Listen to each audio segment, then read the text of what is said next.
ababukela emakhaya igama ngingusibonelo ubhuti Maphe wakaButhelezi umntaka Gogo Mazondi Salukazi siyelo bond kanye nomzulwazi njengoba ngihlezi ngisho ngithi umphethu wemfundo lo foundation lapha esisiza khona izingane engathi eyintulayo engathathi intweni sizothi ke sibuyisele emphakathini ibhazari uyayithola kodwa futhi angifuni ukugora buka nje namhlanje ngikuphathele ba uMoses siyabashaya angithi sithathalele futhi hamba kanjani kazo into entsha le ukuthi ke bafowethu kunento engayazi inkabi yami le from esikoleni sikhule sonke yebo umnandi nje yaya fowethu ngenxa yesikhathi angifuni ukukubambezela ngicela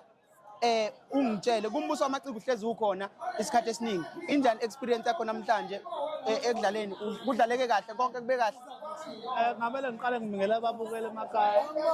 obingelela usithomfana kaDlamini emsenge amachumi yakho esikhameni esigodeni sakade ngamazi bathi sebegezela abaqeda phakathi umhlanganiso bathi fashion ntomvolo bawuthi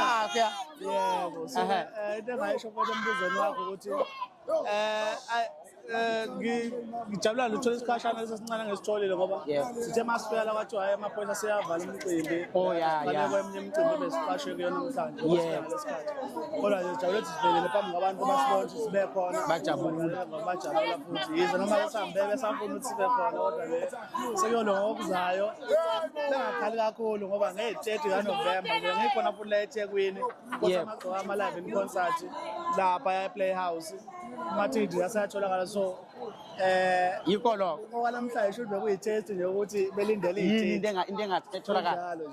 ngithi ke mina nganza kwethu njengoba nazi ke ukuthi ke okwanamhlanje ngisanithi nje nqampu ngishala amanqampu indaba eziqoka izikhindi ngifuna ukuthi kuwe ngisazohlala naye kumphethu wemfundo podcast lapho sobe sikhuluma khona kabanzi ngosicebo ukuthi ubani usukaphi uzalwe kanjani yini emenze wangena emculweni okwanamhlanje ngisafuna nje ukunibamba ngama-highlight nginitshele kabanzi ngokuthi umphethu wemfundo uzokwenza umcimbi lapho okungeke kwenzeke khona iphutha engabi khona usithembi inkosi yamagcokama uzobe khona ezojabulisa abantu nge-30 ke ningaphuthela laphana ePlayhouse uzobe khona angithi laphana bazobe khona nozakwabo bezomeseka kube yiyo yona lento kube mnandi kube nje yaya mfowethu asiyibambe la ngifuna ukuthi ke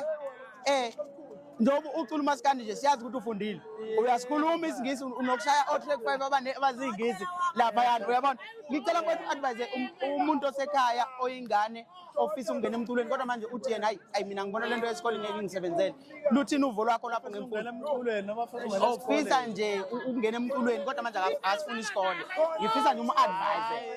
angithi manje kwathiwa njengoba siphambili kunabo abasafisa ukungena usho ukuthi nabebukele kithi thina isikole kasisiyekanga uyazi ukuthi ukucula ngaqala ngisafunda isikole mfowethu isikole saqeda sase singena emculweni sesiqedile ngakwesikole so engagqugquzela kubantu abasesemakhaya abafana abancane namantombazane abukela kithi ukuthi isikole isiginci singahambi phambili nesikole kodwa akube imfundo phambili nansi ingozi isikole ke asabe phambili kuneginci la noma ususemculweni kodwa